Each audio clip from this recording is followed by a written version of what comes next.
শতকরা আরেকটি অঙ্ক নিয়ে চলে এসেছি। 24টি আপেলের মধ্যে 6টি আপেল পচে গেছে, মোট আপেলের শতকরা কতগুলি পচে গেছে? তাহলে শতকরা বের করতে হবে, মানে 100টা যদি আপেল থাকতো, যদি 100টা আপেল থাকতো তাহলে কটা পচতো? 24টা আপেলে পচে গেল 6টা। যদি আমাদের 100টা আপেল থাকতো তাহলে কটা পচতো সেইটা আমাদেরকে বের করতে হবে। শতকরা মানে 100, 100তে কটা পচছে। তাহলে আমরা কি করব, 24টি আপেলের মধ্যে পচে গেছে 6টি লিখে দেবো। তাহলে একটা আপেলের মধ্যে পচে গেছে 6/24টি। তাহলে 100টা আমরা বের করব। 100টি আপেলের মধ্যে পচে গেছে 6 গুণিত 100/24।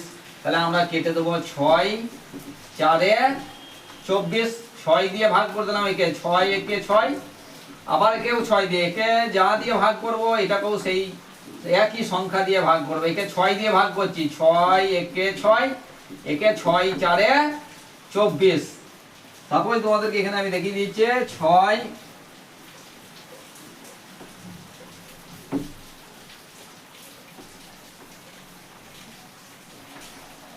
6 একে 6, আবার 24টাকেও 6 দিয়ে ভাগ করব,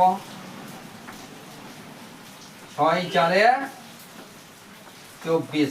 এই 6টা কিন্তু মনে মনে থাকছে, আমরা ভাগফলটাকে লিখবো।